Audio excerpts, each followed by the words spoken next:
ಕೇವಲ ಒಂದು 9 ತಿಂಗಳ ಒಂದು ಕೂಸು ಶಿವಮೊಗ್ಗ ನಗರದಲ್ಲಿ ಈಗಾಗಲೇ 10,000ಕ್ಕೂ ಹೆಚ್ಚು ಮನೆಗಳನ್ನು ನಾವು ಈಗಾಗಲೇ ತಲುಪಿದ್ದೀವಿ. ಕೆಲವೊಂದು ಮನೆಯಿಂದ ನಮಗೆ ಪ್ರತಿ ತಿಂಗಳು 100 ರೂಪಾಯಿ ಕೊಡುವಂಥ ವ್ಯವಸ್ಥೆ ಆಗಿದೆ. ಇನ್ನು ಕೆಲವು ಮನೆಯಲ್ಲಿ 6 ತಿಂಗಳ ಪೇಮೆಂಟು ಕೂಡ ಮಾಡಿದ್ದಾರೆ. ಇನ್ನು ಕೆಲವರು ವರ್ಷದ ಒಂದು ಕಂತನ್ನು ಕೂಡ ಈಗಾಗಲೇ ಕೊಟ್ಟಿದ್ದಾರೆ. ಜೊತೆಗೆ ತುಂಬ ಸಂತೋಷ ಏನಪ್ಪ ಅಂತಂದರೆ ಸುಮಾರು 12 ಎಕರೆ ಈಗಾಗಲೇ ನಾವು ಮೇವನ್ನು ಬೆಳೆಯುವಂಥ ಕಾರ್ಯಕ್ರಮ ಈಗಾಗಲೇ ನಾವು ಪ್ರಾರಂಭ ಮಾಡಿದ್ದೀವಿ.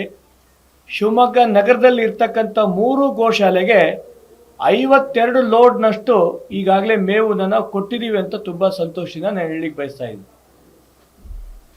ಇದನ್ನ ಮತ್ತೆ ಶಿವಮೊಗ್ಗದ ನಾನಾ ಗೋಪ್ರೇಮಿಗಳು ನೋಡಿದ ನಂತರ ಬೀರ್ನಹಳ್ಳಿಯಲ್ಲಿ ಈಶ್ವರಯ್ಯನವರು ಅಂತ ಅವರು ಕೂಡ ಒಂದು 6 ಎಕರೆ ಕೊಡ್ಲಿಕ್ಕೆ ಒಪ್ಪಿದ್ದಾರೆ.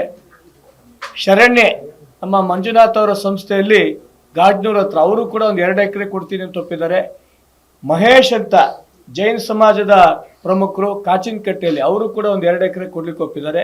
ಇದಿಷ್ಟು ಸೇರಿಸಿದ್ರೆ 22 ಎಕರೆಯಲ್ಲಿ ನಾವೀಗಾಗಲೇ ಮೇವಿನ ಬೆಳೆಯಂತ ಶೇಷಾಚಲವರ ರೀತಿಯಲ್ಲಿ ಕನ್ನೇರಿ ಸ್ವಾಮಿಗಳು, ರಾಮಚಂದ್ರಾಪುರ ಸ್ವಾಮಿಗಳು ಮತ್ತೆ ಯತ್ನಾಳ್ ಅವ್ರದ್ದು ಶಿವಮೊಗ್ಗದ ಸುರಭಿ ಗೋಶಾಲೆ ಈ 4 ಕೇಂದ್ರಗಳಿಂದ ಈಗ ಪ್ರಾರಂಭಕ್ಕೆ ನಾವು ಗೋವಿನ ಉತ್ಪಾದನೆಗಳನ್ನ ನಾವು ತಗೊಳ್ತೀವಿ.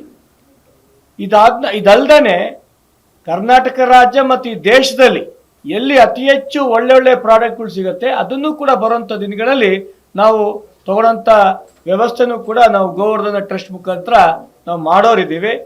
ಇದ್ರ ಜೊತೆಗೆ ಇದು ಎಲ್ಲದಕ್ಕೂ ಕೂಡ ಒಂದು ಕಚೇರಿ ಬೇಕು ಅಂತ ನಮ್ಮೆಲ್ಲ ಸದಸ್ಯರು ಕೇಳಿದಾಗ ಇದರ ಉದ್ಘಾಟನೆನ ನಮ್ಮೆಲ್ಲರೂ ಕೂಡ ದೈವಿ ಸ್ವರೂಪರಾದಂಥ ಪರಮ ಪೂಜ್ಯ ಶ್ರೀ ನಾದಮಯಾನಂದ ಸ್ವಾಮೀಜಿಗಳು ನಾಡಿದ್ದು ಸೋಮವಾರ ಬೆಳಗ್ಗೆ 9:00ವರೆಗೆ ಇದರ ಉದ್ಘಾಟನೆಗೆ ಅವರು ದಿವ್ಯ ಸಾನ್ನಿಧ್ಯ ವಹಿಸ್ತಾ ಇದ್ದಾರೆ. ವಿಶೇಷವಾಗಿ ನಾಡಿದ್ದು ಸೋಮವಾರ ನಮ್ಮ ಗೋವರ್ಧನ ಟ್ರಸ್ಟಿಗೆ ಕೇವಲ ಹಿಂದೂ ಸಮಾಜ ಅಂತಲ್ಲ ಮುಸಲ್ಮಾನ್ ಬಾಂಧವರನ್ನು ಕೂಡ ನಾವು ಕೂಡ ಸಹಕಾರ ಕೊಡ್ತೀವಿ ಅಂತೇಳಿ ಅವತ್ತು ಮುಸಲ್ಮಾನ್ ಬಾಂಧವರು ಒಂದು 2-3 ಜನ ಬಂದು ನಮಗೆ ದೇಣಿಗೆ ಕೊಡ್ತಿರೋದು ಗೋವರ್ಧನ ಟ್ರಸ್ಟಿಗೆ ಒಂದು ನಿಜಕ್ಕೂ ಕೂಡ ಒಳ್ಳೆ ಕೆಲಸ ಸಮಾಜದಲ್ಲಿ ಒಳ್ಳೆ ಕೆಲಸ ಮಾಡ್ತಿದ್ದೀವಿ ಅಂತ ನಮ್ಮೆಲ್ಲರಿಗೂ ಕೂಡ ಪ್ರೇರಣೆ ಕೊಡ್ತಾ ಇದೆ.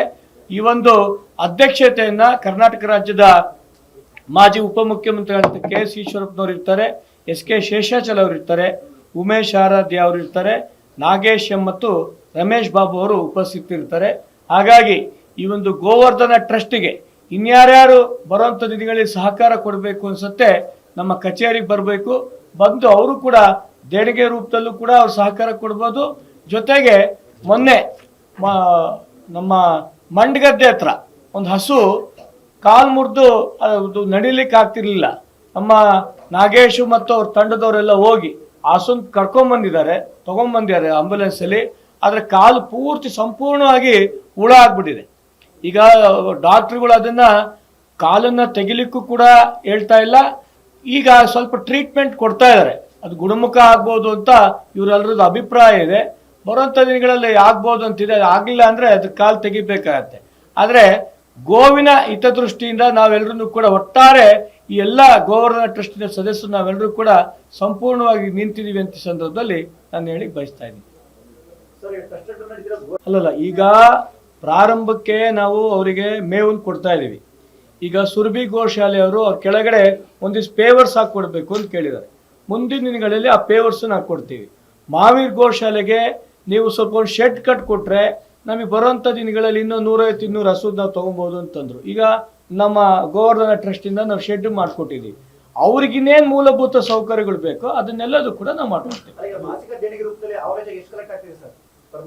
ಈಗ ಹಂಗೆ ಒಟ್ಟು ಗೊತ್ತಾಗ್ತಾ ಇಲ್ಲ. ಈಗ ನಮ್ಮ ಅಕೌಂಟಿಗೆ ನಾನು ಹೇಳಿದ್ನಲ್ಲ, ಕೆಲವು ಮನೆಗಳಿಂದ 100 ರೂಪಾಯಿ ಬಂದಿದೆ, ಕೆಲವು ಮನೆಯಿಂದ 600 ರೂಪಾಯಿ ಬಂದಿದೆ, ಇನ್ನು ಕೆಲವು ಮನೆಯಿಂದ 1200 ಬಂದಿದೆ. ಒಂದು ವರ್ಷದ ನಮಗೆ ಗೊತ್ತಾಗ್ತಾ ಇಲ್ಲ. ಇನ್ನು ಒಂದು ವರ್ಷದ್ದು ಅದು ಬ್ಯಾಲೆನ್ಸ್ ಶೀಟ್ ಇನ್ನು ತಯಾರಾಗಬೇಕು. ದೇಣಿಗೆ ಅವರೇ ವೈಯಕ್ತಿಕ ಅವರೇ ಬಂದ್ರೆ ನಮ್ದೇನು ಅಭ್ಯಂತರ ಇಲ್ಲ. ದೇಶಭಕ್ತರಷ್ಟೇ. ಮುಸಲ್ಮಾನರಲ್ಲೂ ದೇಶಭಕ್ತರು ಇದಾರಲ್ಲ. ಯಾವ ರೀತಿ ಮುಸಲ್ಮಾನ್ ಗುಂಡಗಳಿದ್ದಾರೆ ಅದೇ ರೀತಿ ಮುಸಲ್ಮಾನ್ ದೇಶಭಕ್ತರು ಇದ್ದಾರೆ, ಅವ್ರ ಹತ್ರ ತಗೊಳ್ತೀವಿ. ಇಲ್ಲ ಅದು ಗೋಪ್ರಿಯರು ಇರೋದು ಅವ್ರ ಹತ್ರ ತಗೊಳ್ತೀವಿ. ನೀವು ಮುಸ್ಲಿಂ ಮನೆಗೆ ಹೋಗಿದ್ರಲ್ಲ, ಅದು ಹೇಳಿ.